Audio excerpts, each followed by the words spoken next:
On a ici une substance vraiment paradoxale. D'un côté, une véritable arme de destruction, de l'autre, quelque chose de tellement inoffensif qu'on pourrait le tenir au creux de sa main.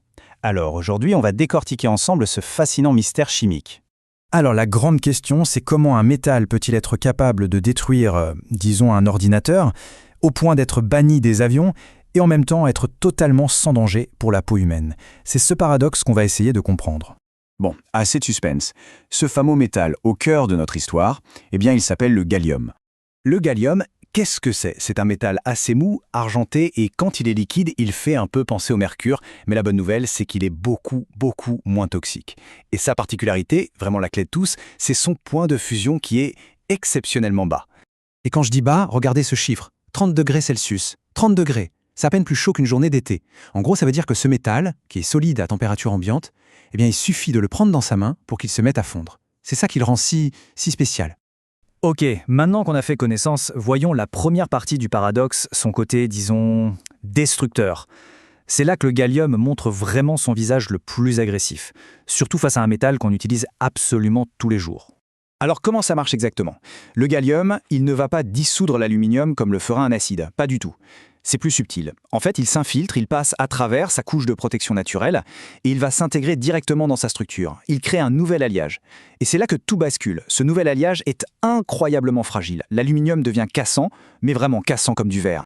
D'ailleurs, la source qu'on a consultée utilise une expression qui parle d'elle-même. C'est horriblement destructeur. Voilà. Et là, on comprend tout de suite mieux pourquoi ce truc est formellement interdit dans les avions.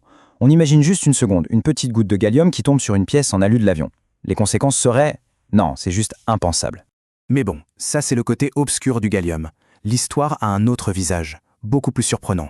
Maintenant la question c'est, qu'est-ce qui se passe quand ce même métal nous touche nous?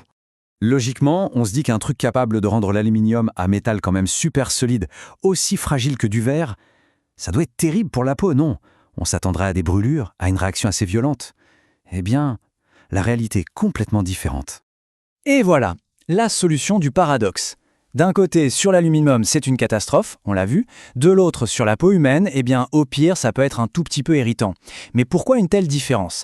C'est assez simple en fait. Notre peau, elle est organique. Elle n'a pas de structure en métal dans laquelle le gallium pourrait s'infiltrer. Du coup, il reste juste à la surface, il ne peut rien faire, et il suffit d'un peu d'eau et de savon pour s'en débarrasser. C'est tout. Donc au final, le gallium est un exemple parfait de paradoxe. Sa nature, qu'elle soit destructrice ou inoffensive, dépend juste de la surface qu'il touche. Un simple contact et le résultat peut être radicalement différent. Donc, si on doit retenir l'essentiel, c'est ça. Pour l'aluminium, le gallium est l'ennemi public numéro 1, d'où l'interdiction dans les avions, c'est logique. Mais pour nous, pour notre peau, son impact est vraiment minime et ça se nettoie très facilement. C'est vraiment cette double personnalité qui le rend si fascinant. Et ça laisse songeur, non? Ça pousse à se demander combien d'autres éléments qu'on croise tous les jours cachent en fait des propriétés aussi surprenantes, des secrets aussi spectaculaires. Clairement, le monde qui nous entoure est plein de surprises.